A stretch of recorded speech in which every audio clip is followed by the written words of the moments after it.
of the biggest things for us when we were younger is my mum used to say, out there is England, in here is Gambia. The embassy. Yeah, we were inside. We weren't. She practiced the embassy. And it was a real fact. I love that. So me and my sister would often say we feel like we had a sheltered childhood because actually when we got home from school, we was in Gambia. There was no difference. There was. That's amazing. We spoke the language. We ate the food. We weren't allowed out. We weren't. So a lot of those real solid foundations of raising children my mum didn't miss them.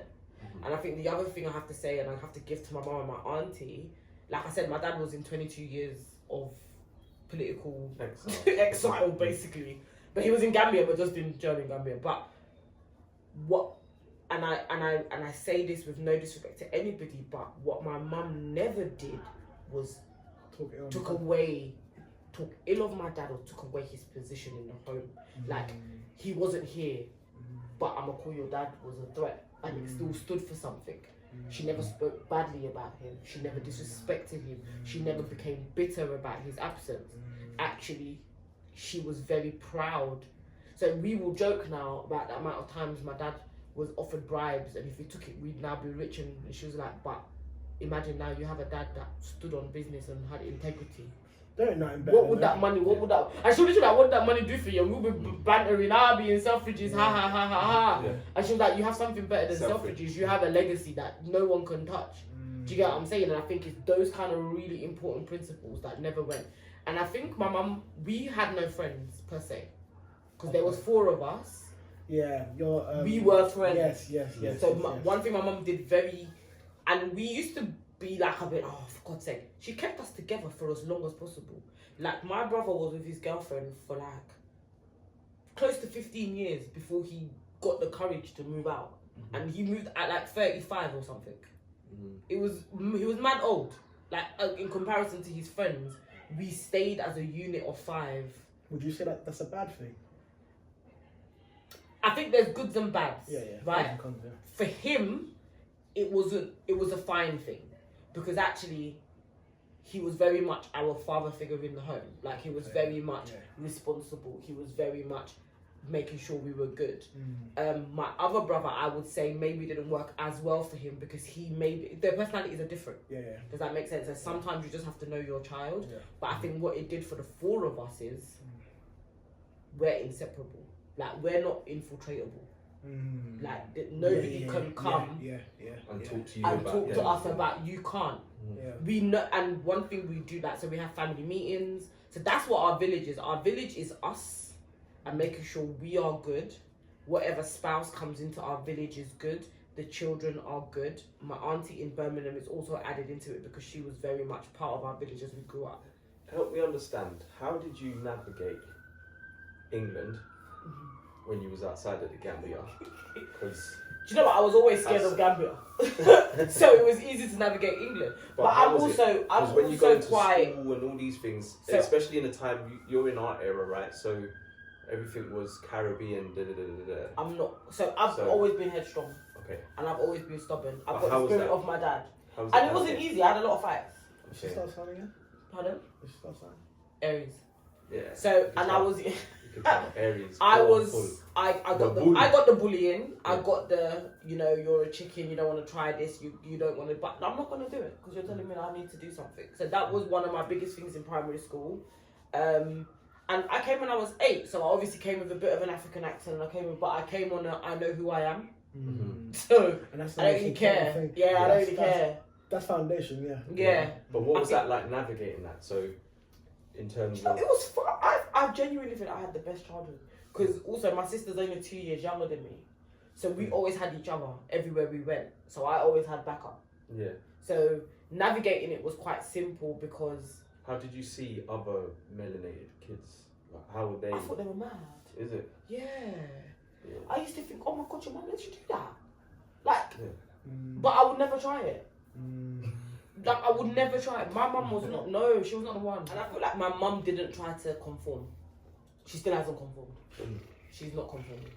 And that's hard to do. My mum wasn't, my mum wasn't trying to conform. My mum was trying to work, make money, and just get her children educated and get to the next step. My mum no man came to the house. So it's stuff like that. She never met anybody else. She never got with any. Do you know what I mean? She didn't leave my dad to go and meet him. Do you know? And that's 20 odd years. I was just gonna ask, like, so. Because if my mum has those morals where she's not chopping and changing her partners, where will I get chopping and changing partners from? You do what you see. Okay, yeah, it makes sense. You're only as good as what you know. Does that make sense? So my auntie similarly didn't do the same thing. My brothers were very much talking to us. Or your circumstances, if they're traumatic, scares you into moving a different type of way. Yeah, that's the true other too. side. Yeah. But I guess navigating it was, honestly, it was so simple. I went to school to learn. I went home. I went home to boil rice and make stew. You just you've made it sound so easy. Yeah. You had she's had the blueprint. Yeah. She's seen what's out there. I guess you're the right one. Yeah, so she's the right one because we make it sound like it's fucked up. Like it's but hard if as you've well, got the principles underpinned, you just do it. You know the mission out there. In secondary school, when people were doing up whatever, I just wasn't interested. I went to uni. You couldn't put a vodka and coke in my. I couldn't care less. Like, do you know? I had a boyfriend. Like, my mom would never to this day to ever. Like, to never to ever. As far as she was concerned, my virginity was lost when I was. And that's a respect you give to your elders that you're not doing that. And even when I had like a boyfriend, there was so much. I don't even know why I had one. We didn't do anything. We just called it a name, but there was too much fear to do anything about it. Was your morals and principles in place at that age? Yeah. Yeah. So he had to obviously marry you. Before that, he reverted even. His name is Bilal. When did you now, but that was when we were like 16. Did you learn that from your mum and your dad? Yeah, I would say my mum, my dad, my brothers. I think it was the village, everybody. Yeah. So even like I remember in school, I had it with the girls because what do you mean you give head? Don't talk to me. That was that was who I was. I was a tomboy for the best part of year 7 to year 10. Like, and you know, boys will be boys. Like, we're ramping on the bus. I remember the first boy I bust his lip. He touched my boob. Are you dumb? What do you think is happening? Do you know? And that was who I was. So when you say navigating, I think high school changed things because my morals and my principles were very much don't touch me. I'm not that person, and I could see, you know, like how we grew up in the UK and everybody starts to become a bit more friendly and boy alert and he. But mine there was a block. The he, don't touch me though. And I remember the first time it happened, I punched him, and then the next day my brother punched him because I went home and told him. Because what are you doing? But I think that just was the message. My sister was exactly the same. So it wasn't hard to navigate. We just knew who we were. And what we could bring. Europe breaks us. Yeah, listening to her leave about the simplicity of you even just setting up your home in that way. Because if you think about what they done, right?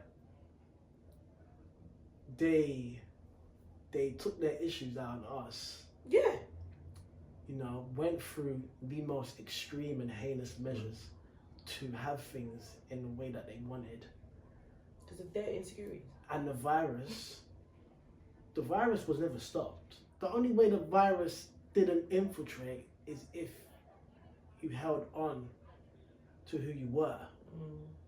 Because, as you said, Gambia's at home.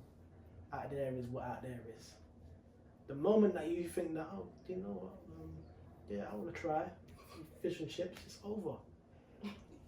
because Curry sauce. Because how can they even do that? Like how can they even have curry sauce on the menu? You hate Asians.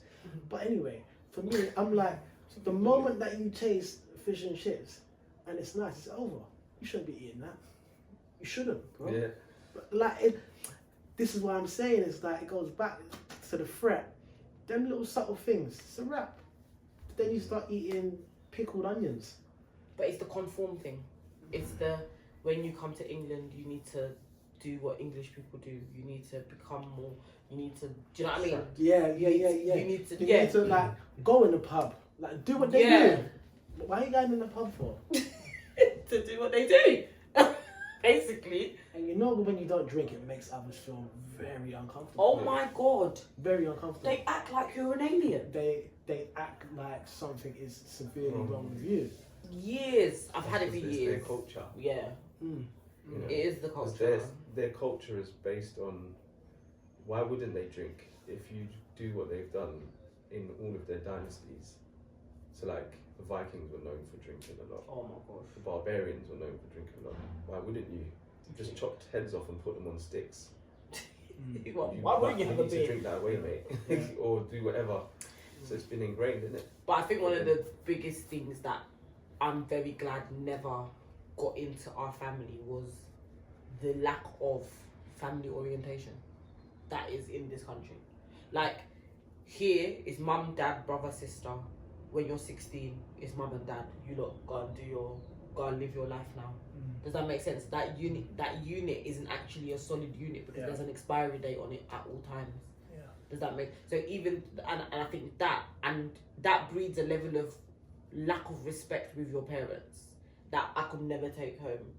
I think there's also times where this country will try and make you empower the child above the That parents. does it blatantly. And for me, that is where they lost the way. And Full no, stop. to the point we've now got in our team where we've got adolescent to parent abuse.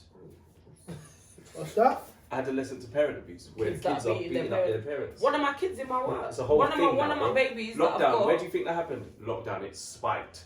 The parents are trying to discipline the kids are just punching up their parents. Punching up their parents. Can't But tell if you.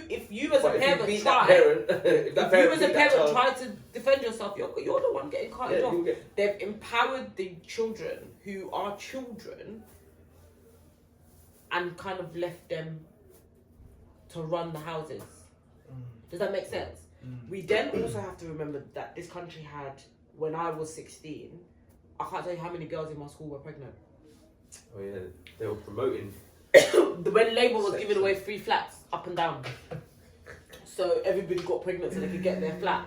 Oh, Connections. madhouse. But then what that created was children raising children. Yeah. And then those children Pick me raising down, children, please. austerity came and they closed down all the clubs that would have actually helped to raise these children. And now, here we are. Halas. In hell. No, it's true. We're in hell. Where we live, I say this on my status, I say it all the time. People always ask me, why do you always say that? Because we live in hell. You're If you absolutely look right. at the setup of the UK, we live in hell. We live in a country where somebody has a mum who's in a care home who they see once a year. What does that even mean? I think even just What does that forgetting even that, like for us, living amongst white people is hell. And I'm not even trying to be disrespectful. Look at the results. Look at the results. Like, it's evident. It's as clear as day. It's like, this would never be an insult thing. The fact that we are in the state that we are suggests that this ain't heaven.